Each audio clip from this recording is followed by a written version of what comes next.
Olá, amigas e amigos, eu sou Daniel Lousada, livreiro e editor da Da Vinci, e este é o primeiro episódio do podcast Subsolo, podcast Ideias da Leonardo da Vinci.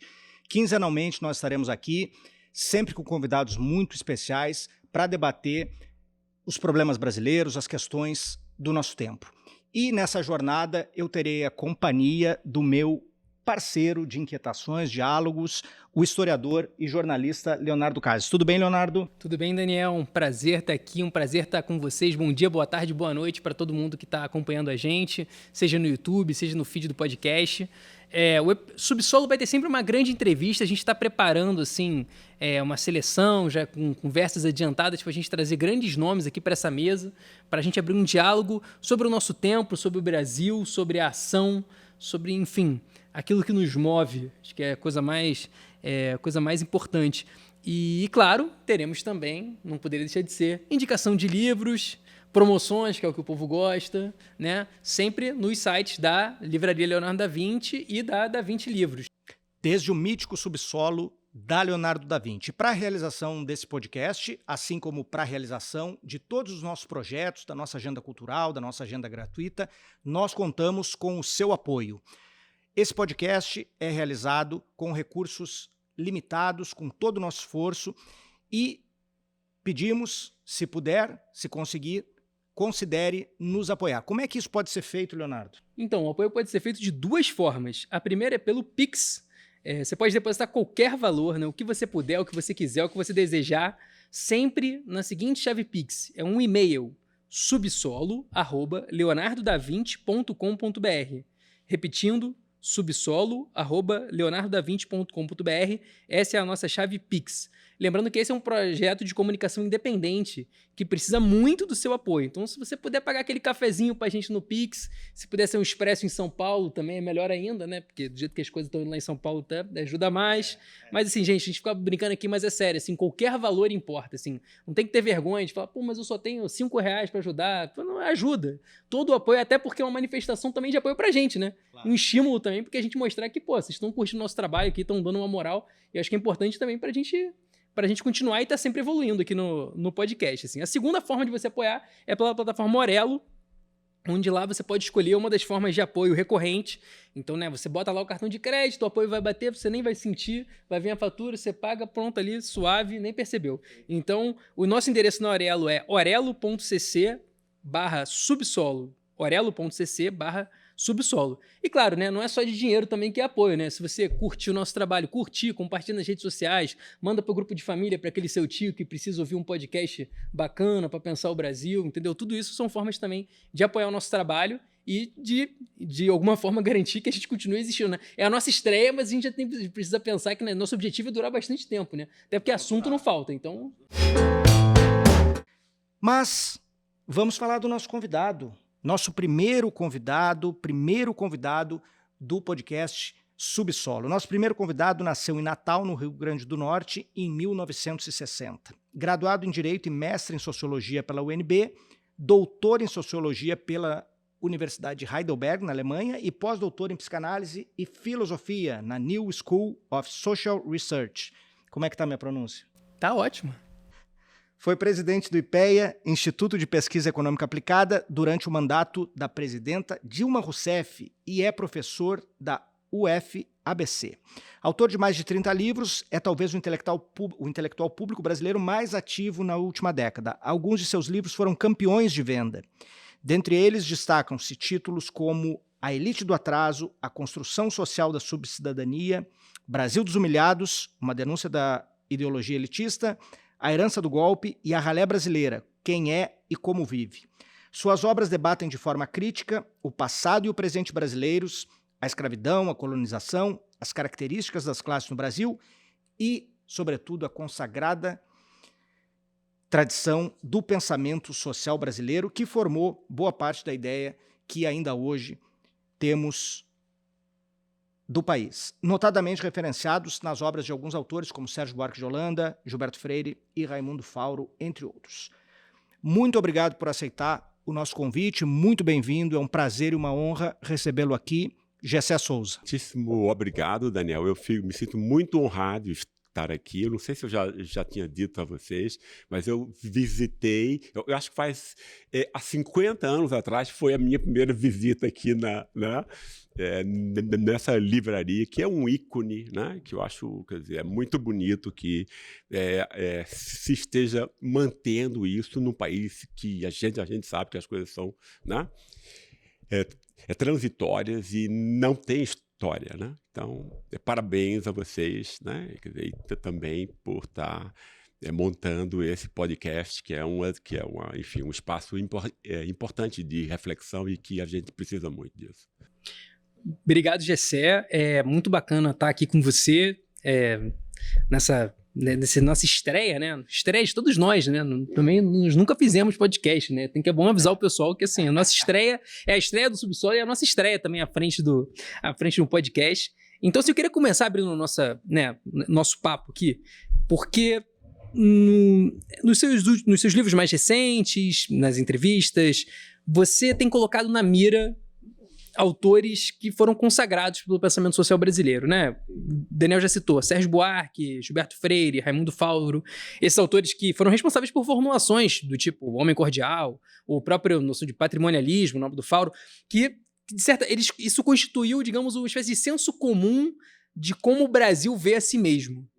Então, abrindo o nosso papo aqui, eu pergunto, por que é tão necessário reinterpretar o Brasil? Legal, ótima questão.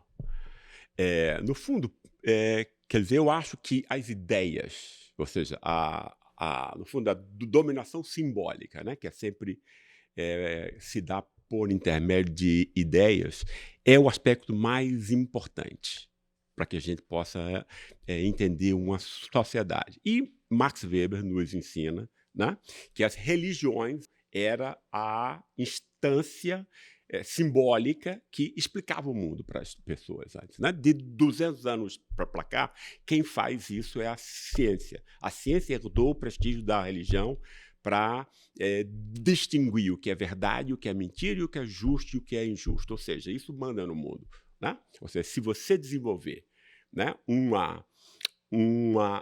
uma ideia científica, certo, né, que seja ligada aos interesses, especialmente das classes que estão dominando, você vai, né, por intermédio da imprensa, por intermédio da indústria cultural, por intermédio das escolas, por intermédio das universidades, etc., né, eventualmente ser uma espécie de segunda pele de nós todos. Essas pessoas que você citou aí, elas montaram a identidade nacional brasileira. Né? O que é identidade nacional? É uma espécie de religião civil. Né? É a forma como nós vemos o mundo, é a forma como nós avaliamos o mundo, etc. Né? Entende? Então, o que eu acho houve, na década de 1930, uma série de intelectuais extremamente inteligentes, né? Que montaram uma história, quer dizer, montaram as ideias que vão ser hegemônicas no nosso país até hoje. Ninguém construiu nada que se contrapusesse a isso. Vamos dizer, porque aí, entende, tem gente que acha, mas você fala de Sérgio Buarque, é década de 30. Sim, óbvio, né? Porque o pessoal hoje em dia segue ele é epígono, né? Ele continua a ser ensinado em 90% das nossas universidades como a base do conhecimento para o nosso país. E é uma ideia falsa, né? Ela não é tão falsa com Gilberto Freire, porque ele vai tentar montar a ideia do bom mestiço, ou seja, o povo mestiço e negro não é a lata de lixo da história, isso é uma ideia revolucionária. Até 1930, o racismo entre nós era explícito. Né? Entende? Eu nem posso lembrar aqui as coisas que saíam nos grandes jornais, porque tem senhoras e crianças nos ouvindo, entende? Mas as coisas eram ditas com a maior, quer dizer, eu quero uma empregada negra para isso, isso e isso. Entendeu? Vocês já devem imaginar o que eu estou dizendo que isso era naturalizado, as pessoas aceitavam isso. Ou seja, até 1930, todos os nossos intelectuais eram racistas, mesmo os que lutavam contra o racismo, como Joaquim Nabuco, etc. Mas eles acreditavam na inferioridade inata do negro. Aí chega Gilberto Freire e diz, opa, não é assim. Ele faz mil confusões com raça e cultura, etc., etc. Não percebe que a hierarquia moral é montada pela contraposição do espírito. O espírito é o quê? O espírito é isso que Kant nos ensinou. Espírito é inteligência, moralidade refletida e capacidade estética. Nós admiramos isso, nenhuma outra coisa. Não tem uma quarta coisa, percebe isso? E se nós vamos oprimir alguém, precisa animalizar essa pessoa, ou seja, retirá-la desse lugar com o divino, que se aproxima do divino, né? Então ele jogá-lo para o reino animal. Né? Aí você põe os afetos, a sexualidade, a agressividade, etc., etc. Né? Se você quer oprimir alguém, você põe como a ciência internacional até hoje diz, né, que América Latina, África e Ásia são sociedades intrinsecamente marcadas pela corrupção, inclusive os seus membros. Né? O que isso faz? Isso cria uma indiferença, isso legitima o saque.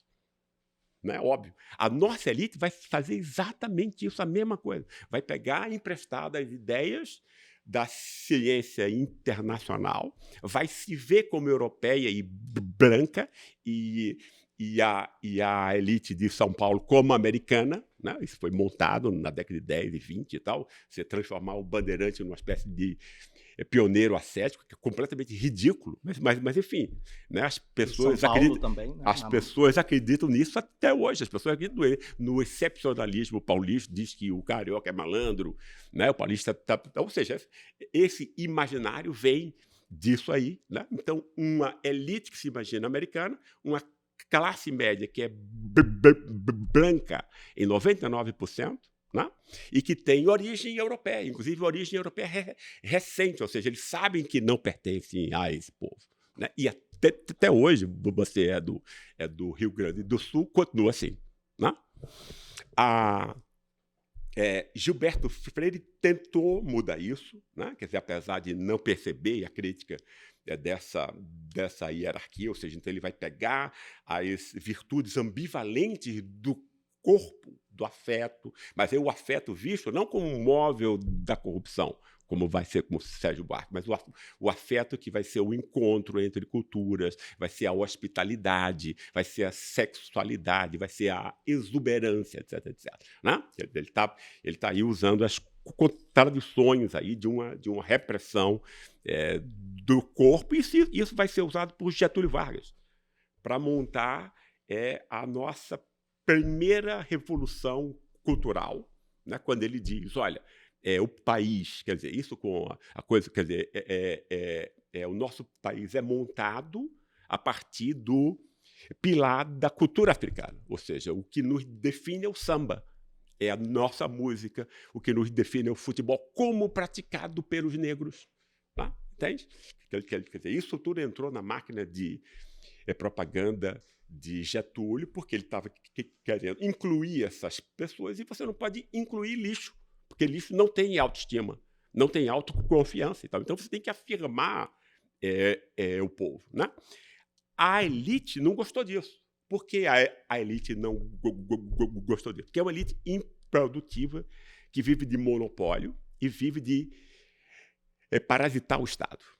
Né? Ou seja, a partir disso. Ou seja, antes era para financiar a colheita do café, o plantio, etc., etc. Né? O orçamento público era usado para a elite, não para o restante da população. E quando você tem uma tentativa de inclusão popular, você tem que usar uma parte significativa do orçamento público para a maior parte da população. É por conta disso que a elite não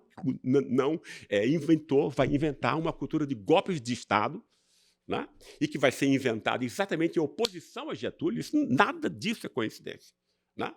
Quer dizer, quando Sérgio Buarque publica, em 1930, 36, no auge do getulismo, né?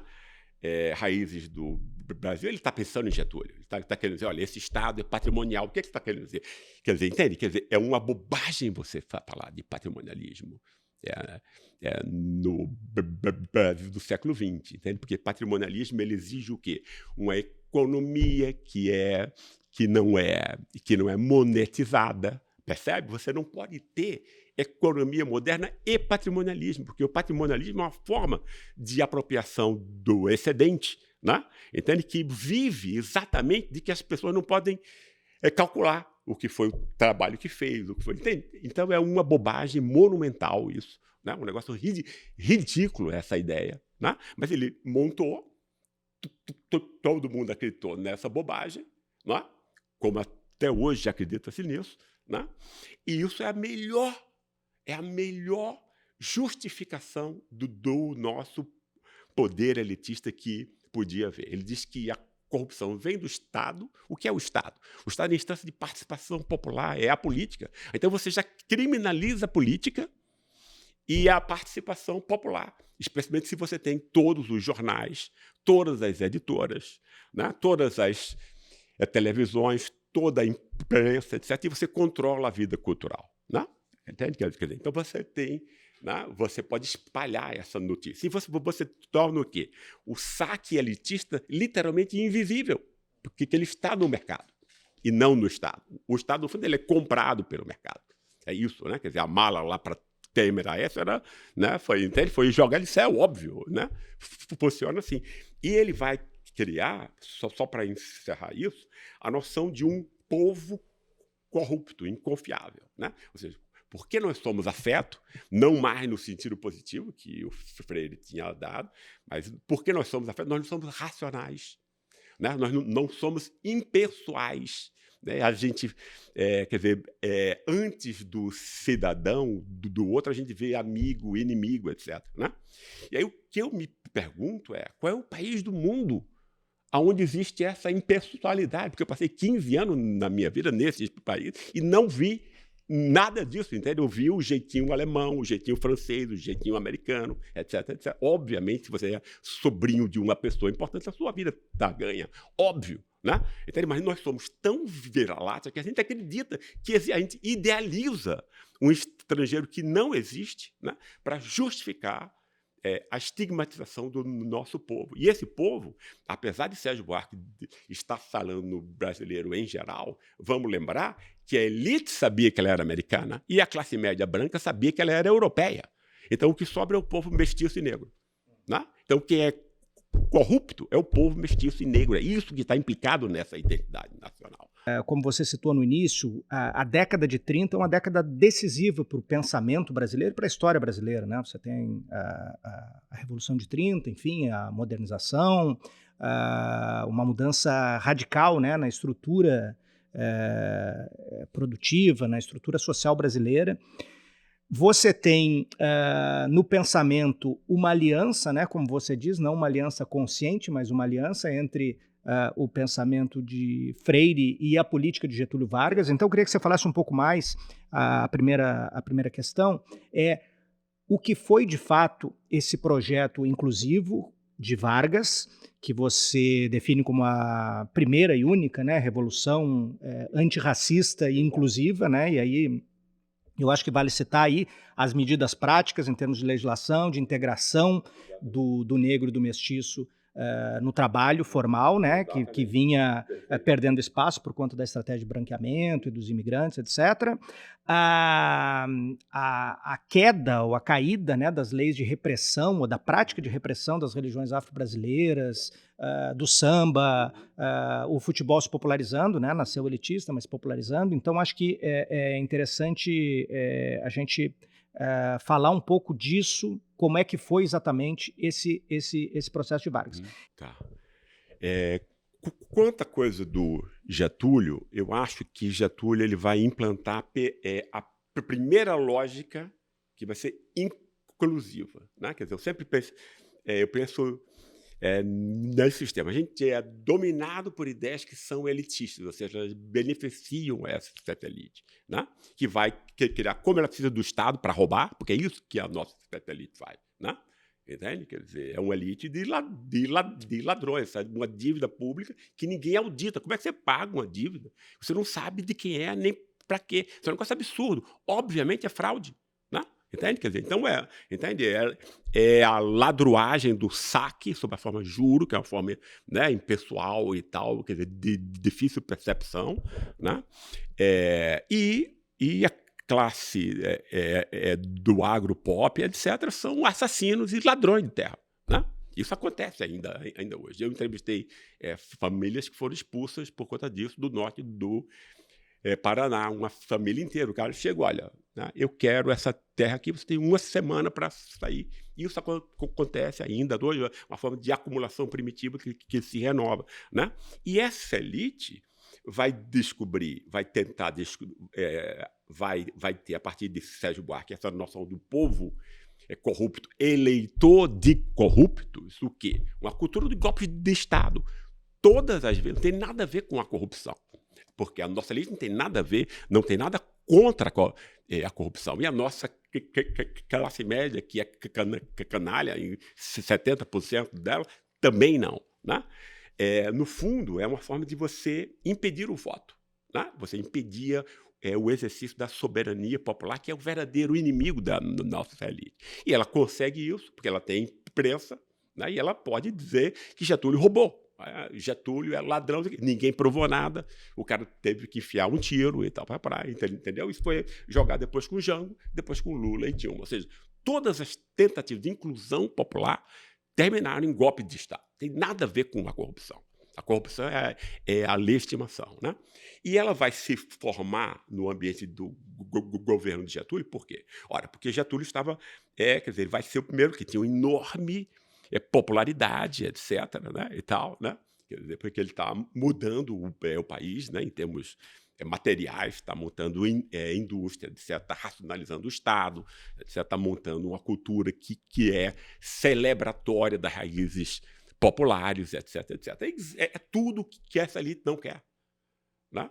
Quer dizer, nós vamos ter, a partir de Getúlio, né, a disputa sempre entre um país que vai ser percebido, né, com uma pequena elite periférica, que é subserviente à elite metropolitana, no fundo, americana, né, e tal, e para oprimir o seu próprio povo, né, ou você vai ter a tentativa de construção de um país pujante e inclusivo, né?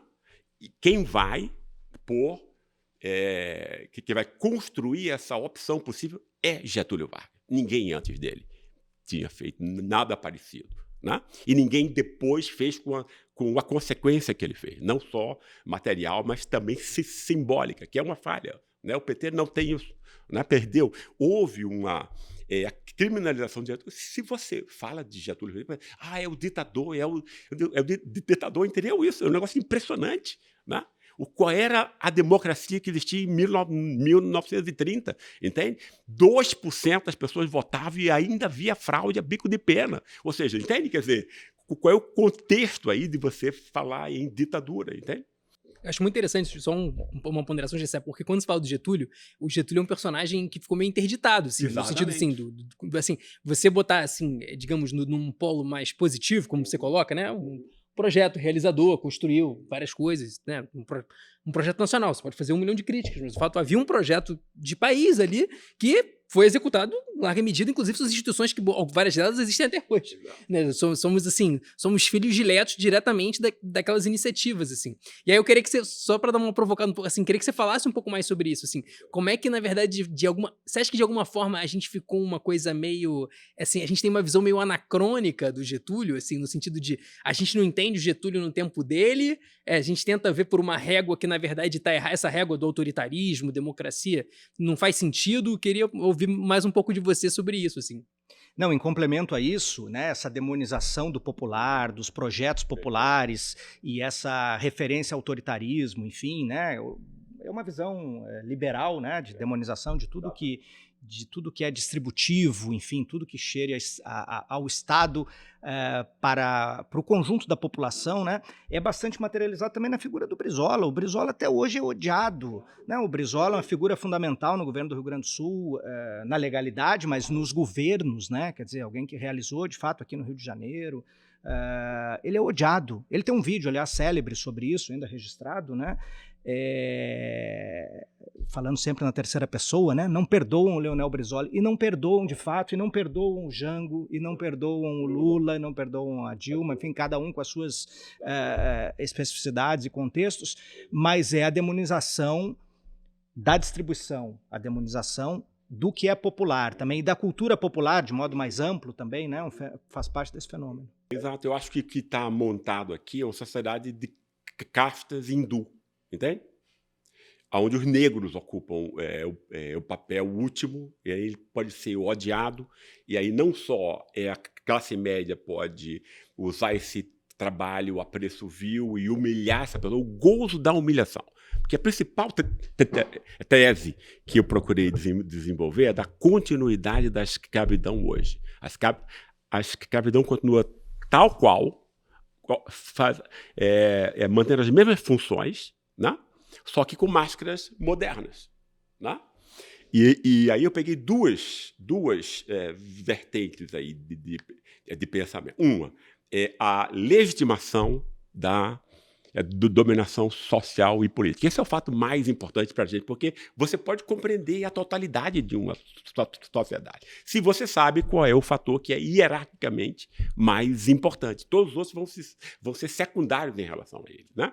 E o aspecto mais importante de toda a sociedade é a forma como ela é legitimada, porque ela é desigual e implica o convencimento de quem ela oprime, parcial ou total, de que aquela justificativa se aplica, se aceita a inferioridade, né? Essa cultura de golpe de Estado que vai se montar a partir de 1930 é a continuidade de que o povo não pode votar. Esse povo não pode participar, né? Não pode participar porque ele vai usar dinheiro do Estado, que a elite quer botar no bolso, né? E ele não pode participar e melhorar porque a classe média ela está interessada no monopólio do capital cultural e educacional, ou seja, ela não quer competição, né? Esses branquinhos histéricos aí que saíram à rua em 2015 saíram porque estava tendo negro na universidade, negro na USP. Não tem nada a ver com a corrupção. Esse pessoal não tem nada, em grande medida corrupto na sua vida diária, etc, né? Entendeu? Quer dizer, então você montou um esquema onde a elite tem o comando, né? E você apaga pessoas e constrói depois, porque aí o outro lado é a construção das classes a partir disso, né? Você vai construir uma classe social de pessoas que são incapacitadas, né? Incapacitadas porque a classe social não tem a ver com renda, não tem a ver com nada econômico, né? Ela tem a ver com a socialização familiar.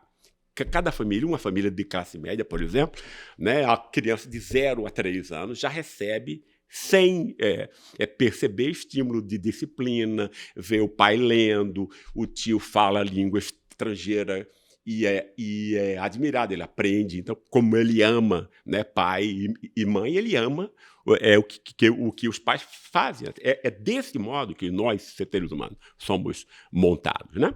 E essas disposições para o comportamento, né? Quer dizer, a concentração, a disciplina, o pensamento prospectivo, você ter o futuro como mais importante do que o presente, isso é fundamental, né? Senão você não constrói uma vida racional, né? Vai ser extremamente importante para que você tenha sucesso escolar. Ou seja, o filho da classe média chega aos 5 anos como um vencedor na escola, né?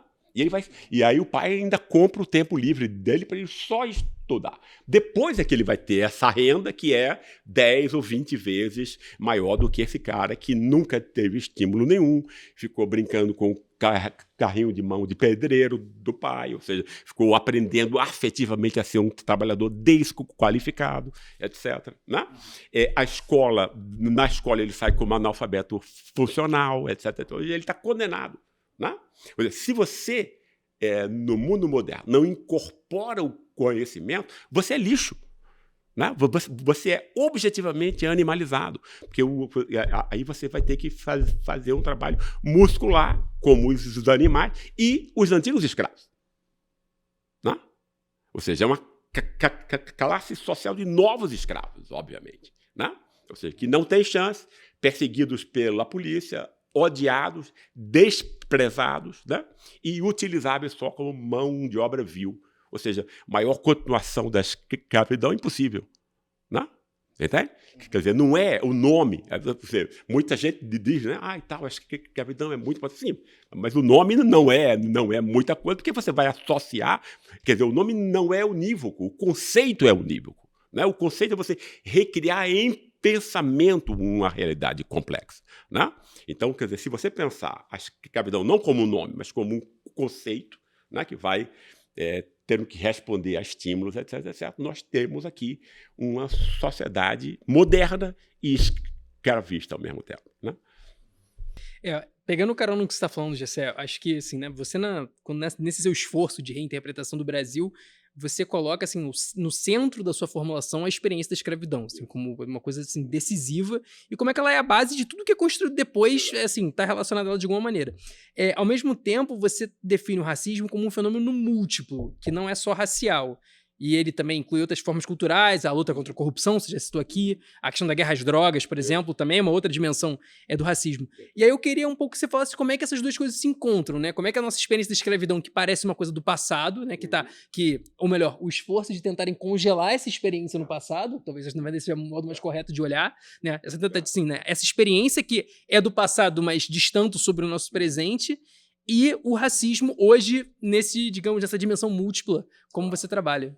Quem percebe o racismo só como racial, não percebe nada no mundo. Né? Peguemos um exemplo. Ora, o racismo racial imperava como o critério hierarquizador da nossa sociedade até 1930. Né? Quando há essa afirmação da nossa africanidade, das nossas raízes, etc., como sendo negras e tudo, né? Quer dizer, você tem uma inversão disso. Você tem, a partir de Getúlio Vargas, o quê?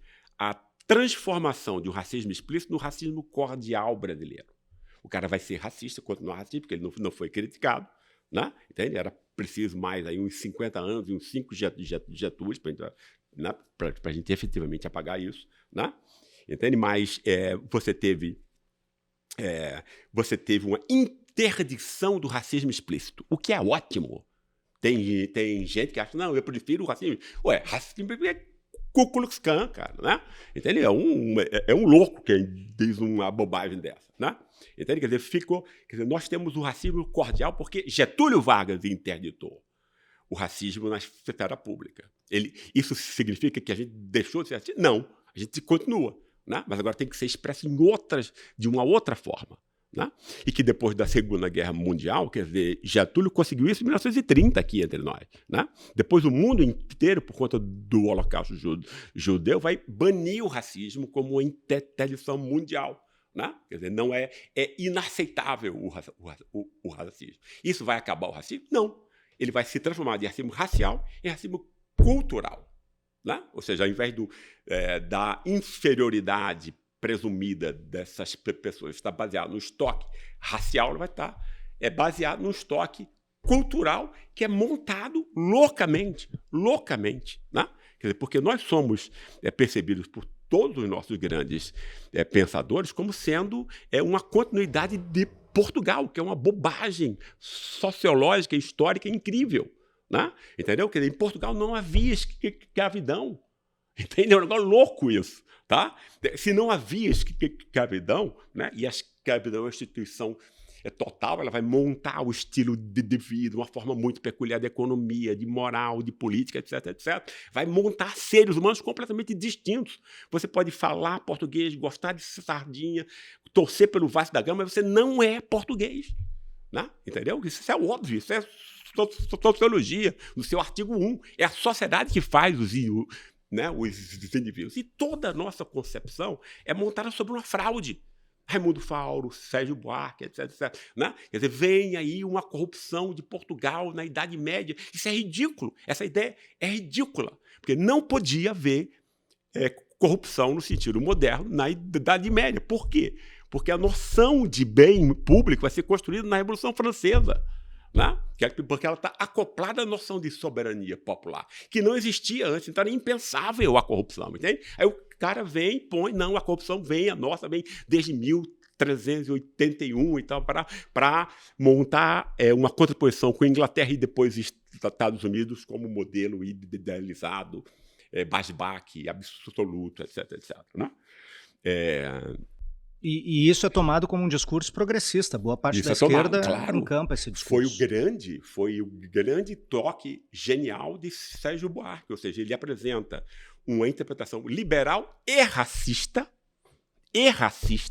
Tá? Entende que se ele tinha consciência disso ou não é outra coisa. Né? Eu acho que não, mas o resultado é esse, né? Liberal e racista, porque ele vai redefinir o racismo brasileiro, né? Quer dizer, ou seja, o povo mestiço e negro vai ser agora o corrupto, o inconfiável.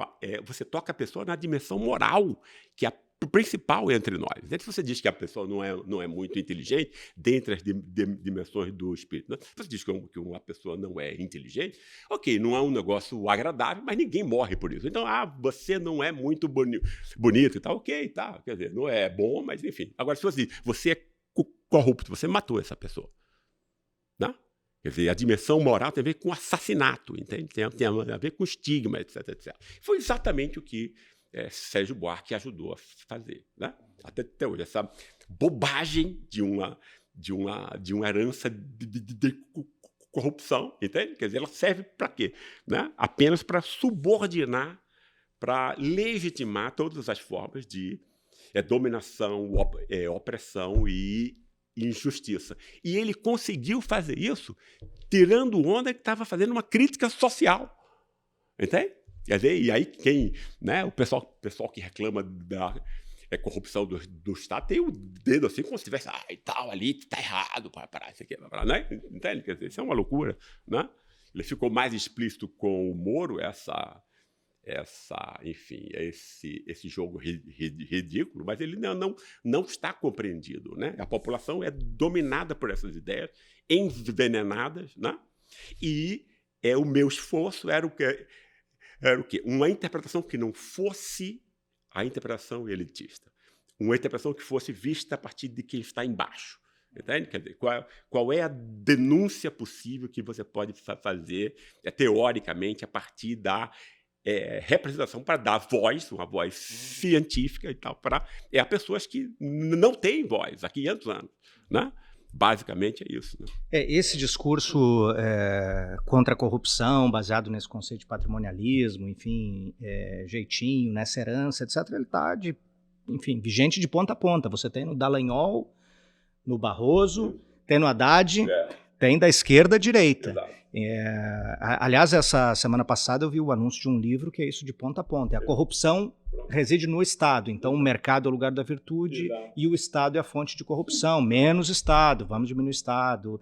Enfim, como destino inevitável. Mas, a respeito dessa leitura liberal, especificamente do que a gente pode chamar de progressismo liberal, ou da esquerda liberal, como se queira, você enquadra a maior parte do discurso antirracista no Brasil nessa linha. Né? É uma ideia baseada na diversidade, na combate à desigualdade, mas que não associa a questão do racismo a uma base, se eu posso dizer na sua linguagem, não uma base material, mas sua base de classe. Né? Você acha que esse é o grande problema? E aí cito aqui cito você aqui uma passagem do seu livro falando sobre especificamente sobre a ascensão meritocrática, né? Esse poder de sedução, de cooptação que há dos oprimidos, né?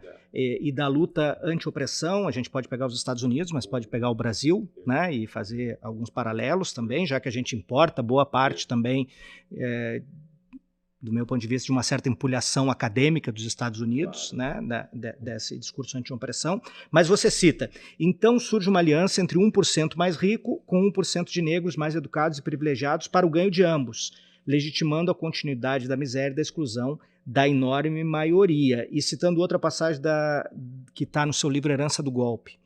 É isso que explica as inauditas bobagens como se fossem grandes novidades, como lugar de fala e representatividade, que lograram dominar o debate público brasileiro. Você acha que essa visão enfraquece e, na verdade, não tem nenhum efeito disruptivo para a luta anti-opressão e, de modo geral, enfim, para a luta social no Brasil? Não, eu não acho que tenha, e eu acho que é um perigo. E para isso, basta que a gente saiba que são os bancos e a Rede Globo os campeões na propaganda do progressismo neoliberal, né? Qual é o erro aí? Olha, você divide o mundo entre mulheres e homens, brancos e negros, né? Entende? Como se o mundo fosse mulheres e homens e brancos e negros, entendeu? Agora, tem alguns que são ricos e outros são pobres. E não tem isso, né? Ou seja, isso é o mais básico, né? Esse é o principal, né? A classe social é a dimensão mais importante se a gente quiser entender como o mundo social funciona, né? E aí, se você elimina a classe, ou seja, se você elimina a reprodução de todo tipo de privilégio, entendeu? Aí o mundo está... Quer dizer, o mundo é o melhor dos mundos, que se supõe ter resolvido a questão das classes, etc, etc. E agora vai, né, beneficiar minorias que são efetivamente, né, oprimidas há muito tempo. Só que não é assim. Só que não, né? Porque o tipo de ascensão é individual. Não existe nenhuma forma de justiça social ou de crítica à desigualdade a partir da ascensão individual. A ascensão individual é meritocrática e ela vai legitimar a meritocracia. Entende? O banco chega, olha, eu tenho aqui 50%, poxa vida, mais de 50% dos meus funcionários são negros e tal. Entendeu? O que é que esse cara está dizendo aí, né? Você aí, os 99% que não tem a menor condição de ocupar esse tipo de capô, vocês são preguiçosos, pô, olha aqui, né? Entendeu? Quer dizer, pô, vocês estão... Né? Entende? Aí você culpa a vítima, né? A meritocracia culpa a vítima, né? E é uma forma meritocrática de ver, né? E que em termos práticos, beneficia o 1% das mulheres e 1% dos negros que já tem uma situação de classe, especialmente de capital cultural, né? Completamente distinta dos 99% que vão ficar numa situação muito, muito pior. Porque vai ser legitimado agora o lugar onde eles estão, né? Ou você critica com ideias universalistas que abranjam a todo esse horizonte, todo o horizonte das mulheres, todo o horizonte dos negros, ou então é empulhação. E o que a gente tem é empulhação, né? E não é só empulhação política, é uma empulhação científica. A ideia de lugar de fala é das coisas mais ridículas que alguém pode pensar. Né? Entende? Você que é o oprimido, que pode dizer a dor de ser oprimido. É, né? Incrível isso, né? Porque se você soubesse que você é oprimido e você reconhecesse a dor que você é oprimido, você já não é oprimido mais. Você está em vias de não ser mais, né? Pelo menos. Né? Quer dizer, toda forma de dominação, em todas as épocas, em todos os lugares, estava baseado no convencimento parcial ou total dos oprimidos de que a legitimação daquela ordem era verdadeira, apesar de pôr, né, o pior lugar para você. Aí, então você vai pegar esse cara, que é o cara que tem mais preconceito. Eu estudei os muito pobres durante 5 anos, entende? Quem é mais preconceituoso, mais meritocrata é o pobre. Obviamente, ele não tem as defesas emocionais, cognitivas, etc., para se proteger. Aí você diz que essa pessoa tem um lugar de fala privilegiado, isso é um negócio absurdo. Né? Então, joga a ciência fora, joga a experiência histórica fora e tal, entendeu? E eu acho que tem um ponto aí que é uma preocupação assim, minha, assim, que quando nesses debates, que assim, você falou dessas divisões, né, dividir no mundo e tal, acho que tem uma questão que é um pouco, quando você divide dessa forma, qual é o lugar da solidariedade entre diferentes, no sentido... Perceba um pouco assim, não sei se você vê isso desse modo também. Porque assim, qual é o lugar da solidariedade, digamos, da união? Em que momento você pode se encontrar para fazer um questionamento, assim, que não seja só isso, assim. Como é que a gente constrói, assim? Não sei se isso é um ponto, assim, mas queria ouvir você também. É genial, inclusive, eu acho.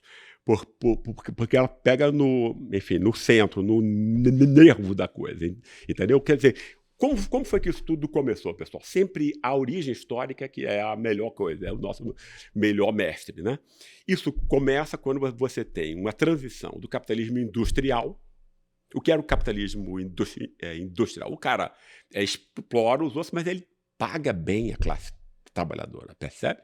Né? Ou seja, ela recebe materialmente uma casa, carro, etc., escola e tal, pode fazer férias e tal, Quando você passa para o capitalismo financeiro, você tem 1% que rouba todo mundo, né? Entende? Bota no bolso, pesado, a coisa. É só roubo, né? Entende? Quer dizer, a grande corrupção do mundo é o sistema financeiro americano, né? Baseada em evasão de rendas e na indistinção da origem, se é criminosa ou não, né? Ou seja, todo o dinheiro é lavado pelo capitalismo americano. Ou seja, não existe país mais corrupto do mundo. Eles dão um baque no planeta inteiro e nós achamos que nós somos os corruptos, entende? É um negócio absurdo. Claro, óbvio, né? Obviamente, ninguém mais pensa nisso, né? Brizola pensava e tal, mas hoje em dia ninguém toca sequer nisso, que é o principal, no fundo, né?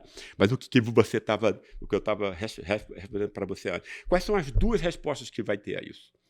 Uma resposta vai ser do Partido Democrata americano, vai ser, não, agora a gente já resolveu essas questões de distribuição, agora a gente tem que aprofundar a democracia, a liberdade. Claro, porque você era o partido do Roosevelt, pô, né? Você não pode, de uma hora para outra, dizer que você está agora na mão dos especuladores. Você tem que criar alguma ideia de que você ainda está representando liberdade, entendeu? Emancipação, etc. Aí você constrói um tipo de emancipação que divide a luta. Isso que você pegou muito bem, entende? Divide a luta dos oprimidos, entende? Você separa o gay, o negro, a mulher, etc. Quer dizer, que cada um passa a ter uma... Né? Entende? E você não tem um projeto universalista de crítica àquela situação e da superação dessa situação, né? Tanto que esse tipo de política ele é montado para a preservação e a reprodução do sistema como ele é, e não a sua superação, percebe? Então enfim, e aí a outra resposta é a extrema direita, que vai utilizar o ressentimento causado por esse tipo de política pelos trabalhadores. Mas esse pessoal tem aí privilégios, quer dizer, e a mulher quer ter uma lei para ela, o LGBT também e tal, e que isso cria um enorme, que é a grande base, né, da extrema-direita, tanto nos Estados Unidos quanto aqui entre nós. Então, e essa é a visão liberal, a visão dominante hoje, né? Você tem retratado, como não poderia deixar de ser diferente isso, por exemplo, no mercado editorial, né? A maior parte dos livros são nessa linha, em boa parte são traduções ou a transplantação aqui para o Brasil, mas é importante dizer que tem autores, autoras que também vão na direção contrária, tanto brasileiros quanto estrangeiros. E se a gente pegar os nossos clássicos, a gente tem o próprio Florestan Fernandes, né? Ele tem um livro muito de divulgação, um livro pequeno, mas escrito na década de 80, que é o Significado do Protesto Negro, e assim vai. Você tem Clóvis Moura, você tem pensadores que de formas diferentes pensaram essa conexão, né? Agora, sem dúvida, isso é absolutamente dominante, como se fosse uma absoluta inovação e essa questão não tivesse sido pensada, né, essa intersecção entre classe e as lutas anti-opressão em geral, né, seja com relação ao racismo ou outras lutas. Mas, Leonardo... Não, é que você falou sobre essa questão das classes, né, que assim, né, a classe sai do debate, e assim, você eu lembro, você foi sempre um crítico muito grande quando, em determinado momento de muita euforia no Brasil, se falava em nova classe média. Era quase um slogan governamental. Inclusive, o governo tomou isso como verdade. Acho que tem, inclusive, um perigo, né? Um negócio, um auto-engano tremendo. Mas, enfim, a gente vai entrar nesse debate aqui. E até porque já naquele momento, quando isso estava sendo formulado lá atrás, você já estava trabalhando numa definição, enfim, científica, né? Sociológica, das classes da sociedade brasileira. Que, assim, passando aqui, se eu não peguei alguma coisa errada, aí você me corrige se eu alguma coisa errada, assim, a gente pode organizar em a elite dos proprietários, a classe média, os batalhadores e a ralé.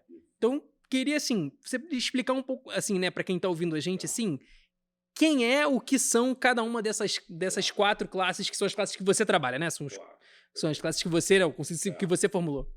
Tá. Bem, eu sigo... faço o meu uso pessoal, mas eu sigo estímulo de Pierre Bourdieu nisso. E Bourdieu percebe o quê? A sociedade moderna ela é regida por 2 capitais, o capital econômico e o capital cultural. Né? A gente só vê o capital econômico, mas o capital cultural é tão importante quanto o capital econômico. Não existiria nenhuma função do capitalismo que poderia ser exercida sem incorporação de conhecimento. Né? E aí a gente tem o quê? A definição e a hierarquia entre as classes vai estar condicionada pelo peso relativo que elas vão ter de apropriação tanto de capital cultural quanto de capital econômico. Né? A elite é elite por quê? Porque ela vai concentrar o capital econômico. O capital econômico de verdade, não é essa coisa que esse enganado aí da classe média que tem um carro importado e um apartamento acha que é elite, né? Entendeu? Isso ou então um Jeep Renegade e tal, né? Entendeu? Quer dizer, elite é quem tem as fazendas de soja, quem tem complexo de telecomunicação, de comércio, etc. Ou seja, quem domina a atividade econômica. É isso que é elite, né? E não são mais do que 200 mil pessoas, junto com as suas famílias, né? Num país como o nosso. Aí você tem uma classe média, né? Que ela tem o quê? Ela tem menos capital econômico, mas tem algum, né? Mas ela é forte no capital cultural. Né? Ou seja, ela monopoliza o capital cultural considerado legítimo. Quem vai ser os advogados, médicos, publicitários, vão comandar a sociedade em nome dessa elite que está lá em cima. Né? Abaixo, você vai ter, que aí é 80% do nosso povo, né? 2 classes. Uma espécie de classe trabalhadora já precária, né? Que é esse pessoal que ganha entre 2 e 5, né? Entende? Quer dizer, que eu chamei de batalhadores, né? Nesse livro, porque eles estavam em ascendência nessa época. Quer dizer, você falar de uma nova classe média é um negócio absurdo, porque a renda média... Quer dizer, primeiro, a renda não define nada, né? Quer dizer, se você quiser não compreender nada sobre o mundo, ache que a renda é quem define a classe. É o contrário, é a escola e a família que vai dizer que tipo de renda que você vai ter depois. Você inverte a relação de causa e efeito, né? E aí, a renda média num país pobre, você é pobre, irmão. Né? Óbvio, né? Entendeu? Quer dizer, é uma loucura isso. E a mentira não serve para nada. Né? Quer dizer, ela engana as pessoas por muito pouco tempo. É sempre importante lidar com a verdade, né? Que é o único caminho seguro. E aí você tem, abaixo dessa classe trabalhadora precária, que tem normalmente uma família um pouquinho mais estruturada, com o pai e a mãe ainda ali, um certo estímulo, quer dizer, vai ter que trabalhar quando for adolescente, o que não acontece com a classe média, mas, ao mesmo tempo, você tem estímulos para o estudo, né, que você termina pegando alguma espécie de capital cultural técnico que você vai poder usar no mercado competitivo. Né? Abaixo você tem a ralé, né? Quase metade da nossa população, né? 0 a 2 salários mínimos, né? Que tem normalmente uma família disruptiva, né? Quer dizer, tem gente que acha que a pobreza é só econômica. É claro que tem famílias ótimas e pessoas extraordinárias em todas as classes, entende? Agora, a pobreza não é só econômica, ela é moral, ela é emocional, né? Ela é estética, ela é tudo. Entendeu? Ou seja, são famílias aonde eu conversei com muitos pastores e padres, etc., que me contavam que o material que vem para eles e tal, em confissão e tal, é 80% abuso sexual dentro da família.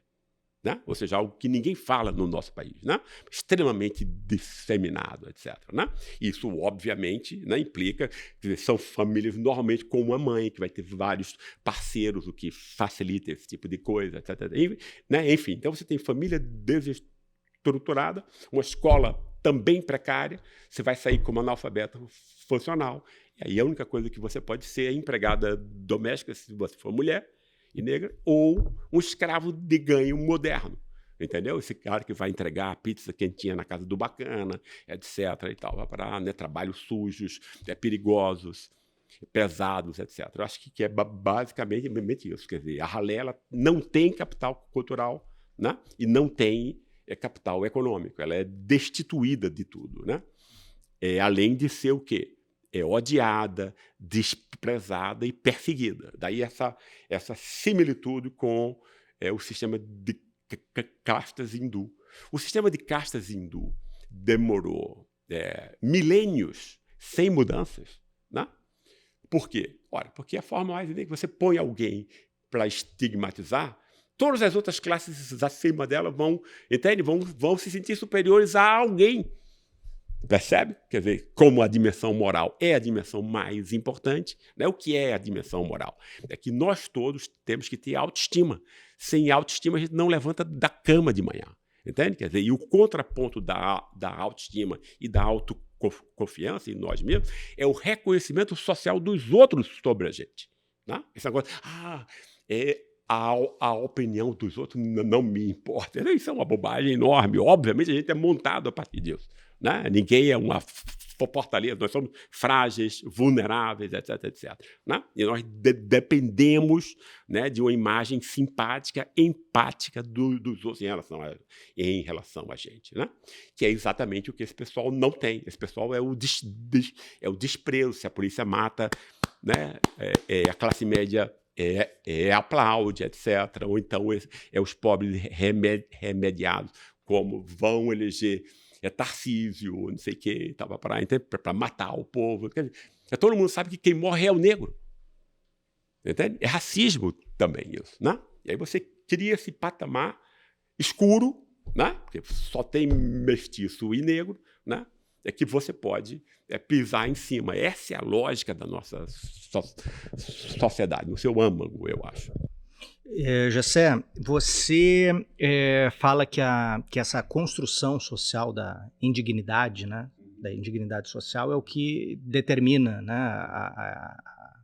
é o fator que explica, né, a nossa sociedade, não a corrupção individual ou do Estado, não o mal de origem, né, aquele mal pregresso lá que vem da herança ibérica e tudo mais, como você bem fez a crítica teórica. Mas tem um aspecto importante aí, que é nessa transição possível da indignidade para a dignidade, para o suprimento de determinadas falhas, como determinadas ausências, melhor dizendo, como a socialização da escola, da própria família, que é o papel das igrejas, sobretudo das igrejas evangélicas. Tem um papel nesse sentido bastante positivo. Né? De integrar, de dar um sentido, de criar uma comunidade, mas tem um papel também deletério, tem um papel bastante negativo com potencial fascista, proto-fascista. Como é que você vê isso? Não, eu vejo, você já definiu tudo, Daniel, porque é exatamente isso. Você dá para pessoas que foram abandonadas pela sociedade e por todos, né, uma chance de ter o quê? Autoestima. Né? Aí o cara para de beber, para de bater na mulher, para de ficar mudando de emprego, melhora de vida. Entende? Quer dizer, ele vai ter ali gente que não vai humilhá-lo, etc., que vai recebê-lo. Esse é o espaço que essas igrejas oferecem, que é extremamente importante, né? Porque são pessoas abandonadas. Né? Agora, o que a igreja vai... Quer dizer, são várias as denominações, mas se você pegar exatamente a universal, que é a mais central centralizadora, a mais, enfim, que funciona como uma empresa efetivamente, etc., né? Você vai ter o quê? Você vai ter um uso do candomblé e das suas ideias, ou seja, que os espíritos dominam os mortais, etc., que o mundo é feito com possessão e o transe, etc. Religiosidade africana, entende? Pura, que já estava lá. Aí você recobre com um verniz mínimo de gramática cristã e bíblica, que é prestigiosa e é branca. Né? Percebe? Então, quer dizer, o racismo também. O racismo está em todo lugar entre nós, é só abrir os olhos e ver. Né? O mundo vai ser percebido como uma luta entre Deus e o diabo, e o Deus é o que o pastor diz. Ele pode ser Bolsonaro, afinal ele tem Messias no nome. Né? Entendeu? Né? Ou seja, é o pior dos mundos, porque você não tem a causalidade, ou seja, o mundo transcendente é visto como dominando o mundo material e profano, percebe? Então, se você está doente, não é porque não há remédio na farmácia popular, porque o SUS é financiado não de forma adequada, não é nada, é porque o diabo entrou dentro de você, basicamente, percebe? Então, você retira qualquer possibilidade de crítica social, extremamente conservador, né? E manipulativo, né? E tendencialmente fascista. Eu tenho muito medo que a gente vire uma república teocrática, islâmica, etc., porque os pobres estão entrando cada vez mais nesse jogo. Né? Tem um ponto só porque, conectando por quais a gente até citou o Bolsonaro, eu acho que tem uma coisa assim, né? Quando a gente pensa, por exemplo, na extrema-direita, no bolsonarismo como um fenômeno político mais amplo, né? Para além do ex-presidente, mas como um fenômeno político mais amplo. Você tem essa penetração, por exemplo, como você falou, na ralé, nas classes mais pobres, mas você tem uma espécie de uma aliança entre classes no bolsonarismo que reúne desde uma classe média que, né, que em geral que é a linha de frente, né, dos interesses da elite, que defende aquele discurso do contra a corrupção do Estado, né? Isso é importante deixar claro, que defende os seus próprios privilégios, a preservação de coisas como, por exemplo, tudo que a alta casta do judiciário tem, os maiores benefícios que existem no Brasil, né? Auxílios que não terminam e tal. E assim, tem essa classe média, você tem a ralé e os batalhadores também, que são esses trabalhadores pobres, mas que, enfim, que estão lá tentando sobreviver, né? Batalhadores é bem disso, que estão lá batalhando, né? Numa luta pela sobrevivência, e que, especialmente, esse grupo parece ter sido, especialmente até quando você olha as pesquisas e os índices, esse grupo foi especialmente atingido por essa, digamos, essa resposta política que é o bolsonarismo ao nosso tempo. Né? Acho que, na verdade, também a gente tem que tratar assim, né? O bolsonarismo ele é uma resposta política na melhor acepção do termo, né? Que a gente não tem política hoje em dia, a pessoa acha que é coisa ruim, mas, assim, não, o bolsonarismo é uma resposta política por excelência ao tempo que a gente vive. Então, como é que a gente explica assim, que grupos com interesses tão diferentes se amalgamaram num movimento que tem a dimensão que a gente viu, né, em 2018 e em 2022 no Brasil. Assim. Exatamente, outra ótima questão.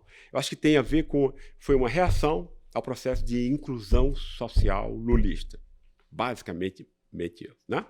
A classe média branca e canalha, em grande medida, né? Saiu às ruas, né? Porque você tinha um processo de popularização das universidades, que é o bunker da reprodução de privilégios dessa classe. Né? Então, ela estava defendendo a ela. Mas como fica mal, entende? Fica ruim você dizer, puxa vida, mas todos não devem estudar e tal. Então, isso é indefensável em termos públicos. Aí você inventa, entende? A coisa da corrupção. Né? O que é que a corrupção faz? A corrupção moraliza o racismo e o racista. Né? Ele diz, olha, eu estou agora odiando você, mas não tem nada a ver com a sua pele ou porque você é pobre. Né? É porque você é corrupto. E eu defendo a moralidade pública. Entende? Você moraliza o canalha racista a partir disso. Né?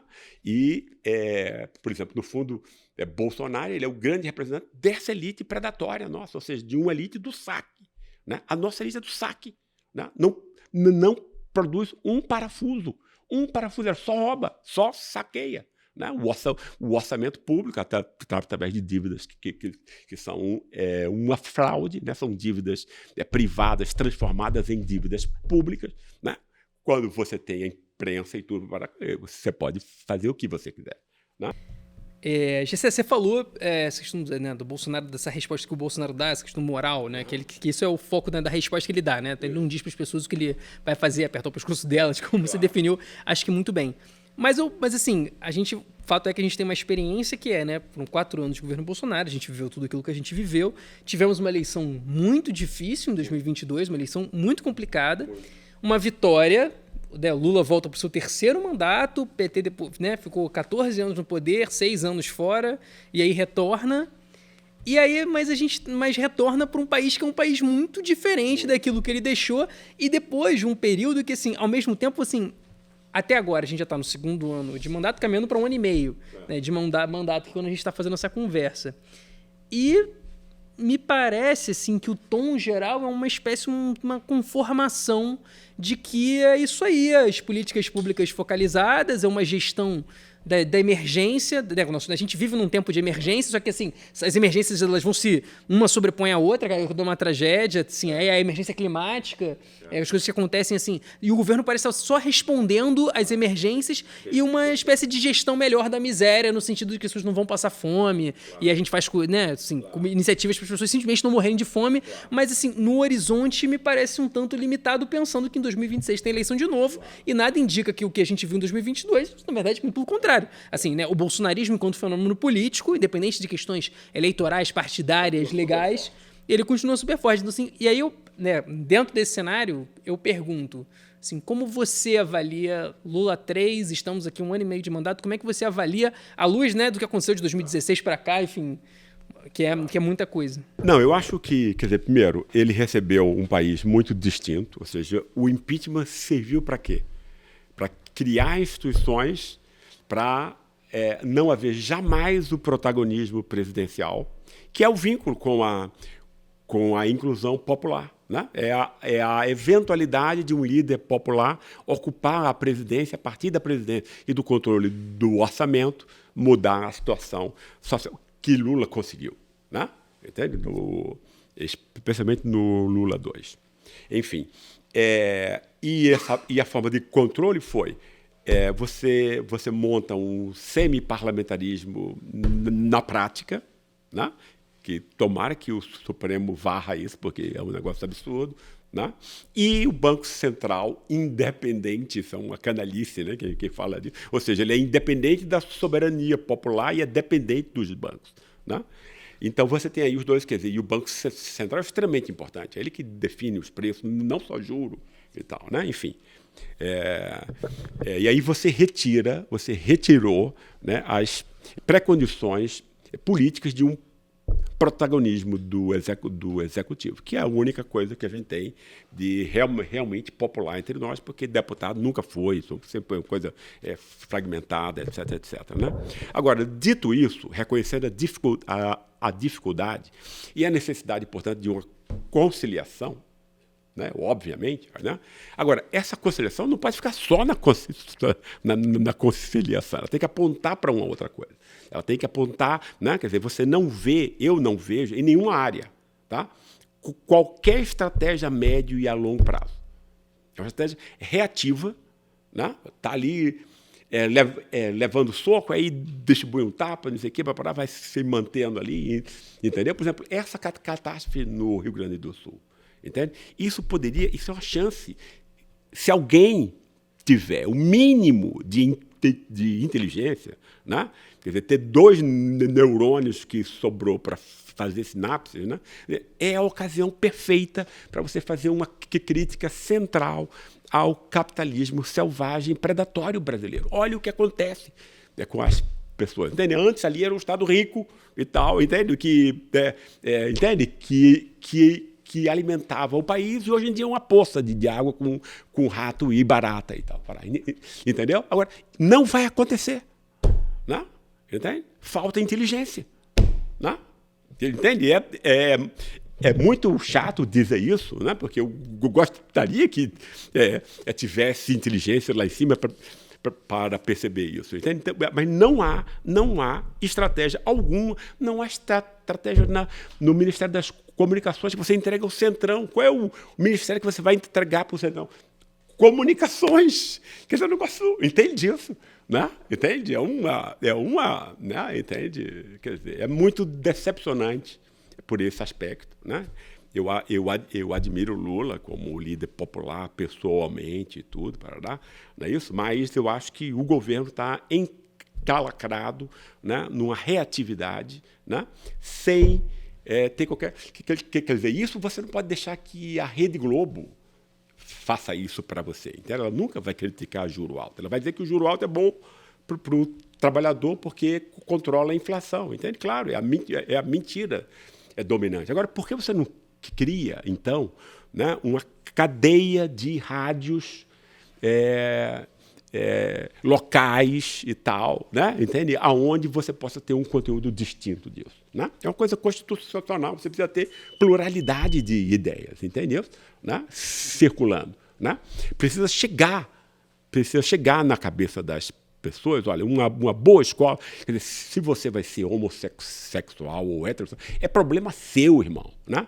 Importante você ter uma boa escola para os teus filhos, não é? Entende? Quer dizer, você tem mecanismo de você chamar a razão, etc., mas não existe nada, entende? Não existe nenhuma estratégia, né, de como lutar pelas ideias hegemônicas, né? Quer dizer, lutar para outras ideias estejam nesse lugar. Não vejo nada disso, mas nada, zero, entende? Quer dizer, o pessoal pensa que estratégia de comunicação é usar a verba do governo. Eu vou dar mais um pouquinho agora para a Bandeirante. Tá, a Globo News está ajudando a gente, então vou para ganhar mais um dinheiro. É isso. Entende? Uma coisa extremamente provinciana, míope, né? Então, eu estou, enfim, decepcionado com essa parte que tem a ver com você não ter uma batalha simbólica, percebe isso? Como o trabalhismo tinha. Tal, né? Entende? Quer dizer, Jango caiu porque ele disse lá em Nova York que ele ia, como chama, que ele ia limitar a remessa de lucros. Tal, né? Isso é questão importante, entendeu? Né? Entende? Quer dizer, essas são as questões mais importantes, mas elas não são, quer dizer, sequer entram dentro de um horizonte de discussão, etc., né? E isso nos leva agora para a última questão que eu gostaria de fazer para você, que talvez eu pudesse resumir como essa colonização liberal da esquerda, que não é recente, não é desse último mandato do Lula, mas vem há bastante tempo, né? Quer dizer, essa ausência completa de imaginário e de discurso, por consequência, né? A gente pega esse episódio do Rio Grande do Sul, isso é patente, né? Todo esse discurso privatista e destrutivo, né? Que se mostra na prática absolutamente ineficiente, né? Embora depois sempre se possa recorrer a um plano Marshall, né? Mas a questão sobre isso, né? A propósito da morte da esquerda, você escreveu, né? Um artigo bastante recente, acho que na semana passada, né? Você diz que é preciso recuperar a gramática da igualdade, né? E que o confronto ou a disputa política, se eu entendi bem, deve ser feita a partir da apropriação ou da releitura, ou, para usar a sua expressão, é preciso parasitar as ideias dos liberais, as ideias da direita e da extrema-direita, né? Como o discurso, por exemplo, do empreendedorismo. Mas isso é uma questão, como é que isso se relaciona com a sua leitura da história do Brasil? Você faz uma leitura e você diz muito claramente que todos os projetos de distribuição, todos os projetos populares, né, que procuraram distribuir minimamente a riqueza brasileira, foram derrubados por golpes, em diferentes contextos, com diferentes acúmulos de força, etc., etc. Essa mudança é sempre pelo alto, essa possibilidade é sempre pelo alto. Dentro da sua leitura também de classes sociais, quais são as classes mobilizáveis? Como essa mudança pode, no horizonte, se operacionalizar? Uhum. Eu acho sempre que você tem que tentar convencer os oprimidos, porque são eles que sofrem e não sabem, porque o aspecto importante é que eles não sabem por que sofrem. Eles não sabem quem é que causa é o sofrimento. Isso é decisivo, né? A primeira coisa para mudar esse país é insuflar um ódio sadio a essa elite predatória, né? Sem isso, a gente não vai para lugar nenhum, né? E uma das formas é você usar as coisas, porque o capitalismo usou das contradições da revolução, que foi a maior revolução, né, humana, que foi dos anos 60, né? Ou seja, né, anti-autoritarismo, né, a afirmação das mulheres, etc. Cada um deve ser livre para parar. Ou seja, a gente não tinha... Era um outro mundo antes, né? Ele vai parasitar, e aí o conceito de liberdade, de criatividade e inovação vão ser redefinidos pelo novo vocabulário, né, que o capitalismo ele próprio vai utilizar, né? Quer dizer, como ele tinha comprado nos anos 90 toda a estrutura mundial de imprensa, ele vai privatizar a imprensa, inclusive em países que tinham televisão pública, etc., né? E você consegue legitimar isso, quer dizer, você engana as pessoas, diz que isso é liberdade, e ela trabalha 14, 15 horas, etc., achando que é livre, né? Entendeu? Então você tem o quê? Você tem que ser tão inteligente como o capitalismo foi, né? O capitalismo, isso já dizia o jovem Marx, né, pode sempre ser criticado se você opõe aquilo que ele diz que é com aquilo que ele efetivamente é. Você pode chegar para o cara, olha, eu acho que você deve ser empreendedor mesmo, mas, pô, quer dizer, o dinheiro não chega até você, né, irmão? Né? Por que isso? Né? Entendeu? Quer dizer, o dinheiro fica ali com a meia dúzia em cima. Como é que você vai empreender alguma coisa se você está pagando um juro de não sei quanto? Né? Num país como a Alemanha, o juro é zero. Entendeu?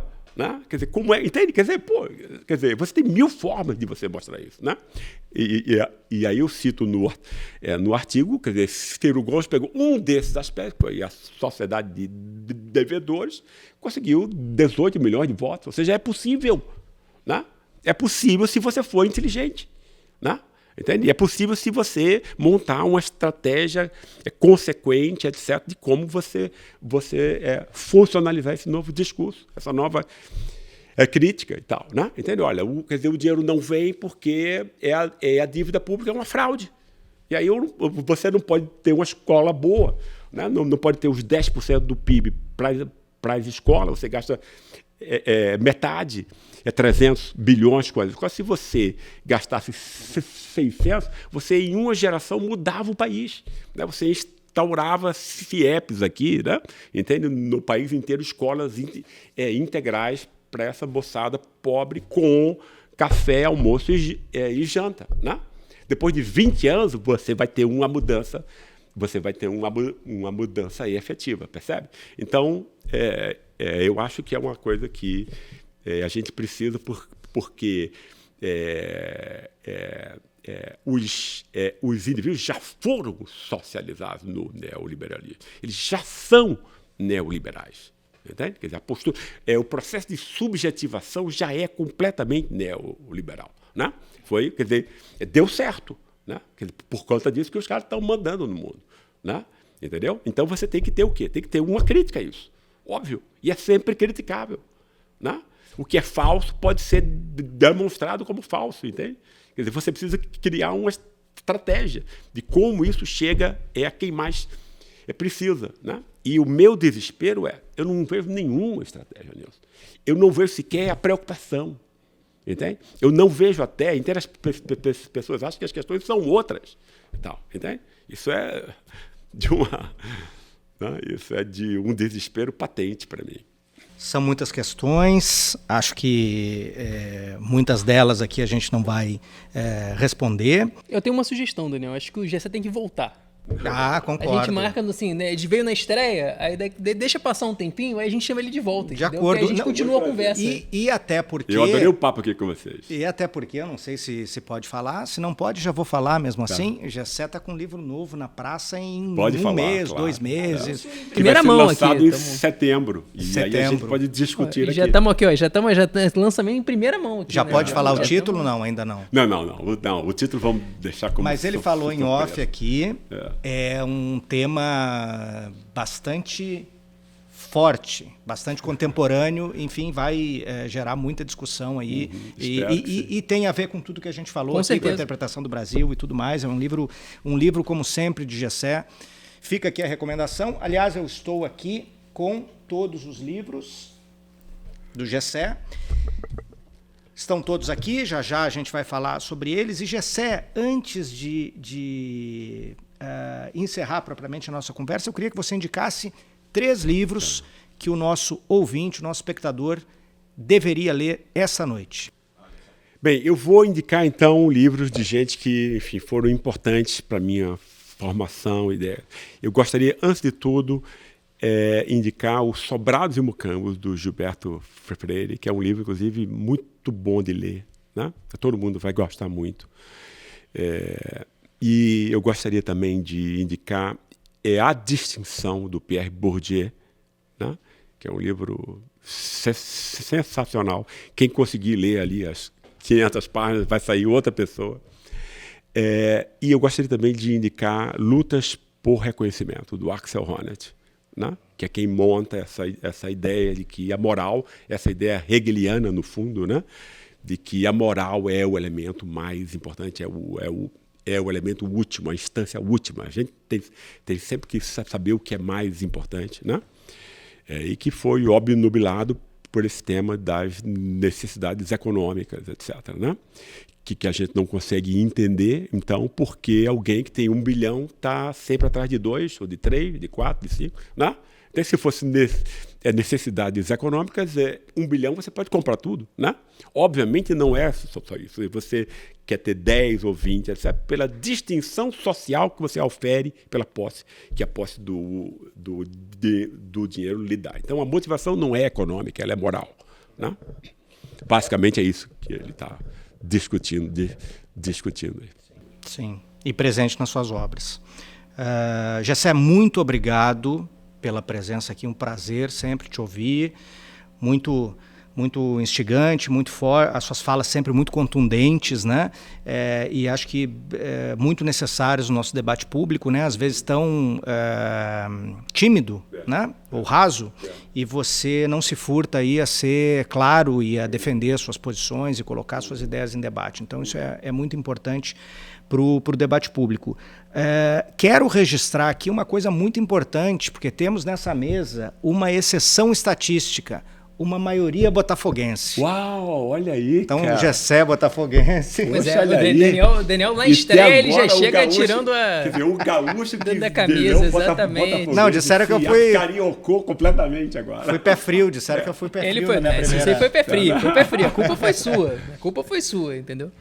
Mas não foi da linha do VAR, entendeu? Não foi da linha do VAR. Não foi. Você é sou botafoguense, sou botafoguense. A maior... Obrigado, Gessé. Obrigado a você. Obrigado. Gessé, muito obrigado, um prazer enorme ter recebido você nesse subsolo de estreia. Espero contar com você mais vezes aqui conversando com a gente. Eu adorei o papo, porque o sempre assunto que vocês chamarem eu venho. O assunto não termina. Não, nunca. Bom, indicação de livros. A indicação de livros é sempre um desafio, a gente recebe aqui todo dia dezenas de lançamentos, então desafio fazer essa seleção.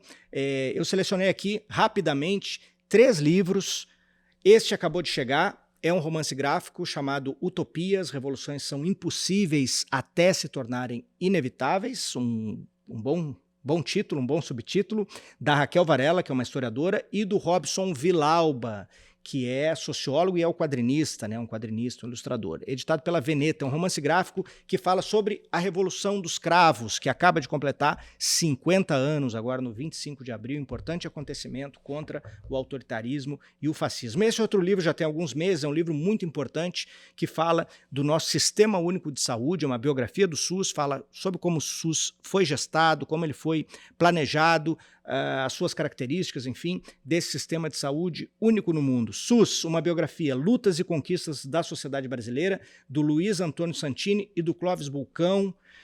Grande sugestão também de leitura. E por último, o nosso livro, já falamos bastante dele por aqui, que é o Livres para Obedecer, desse que é um dos principais historiadores contemporâneos, Johann Chaputó, grande estudioso do nazismo.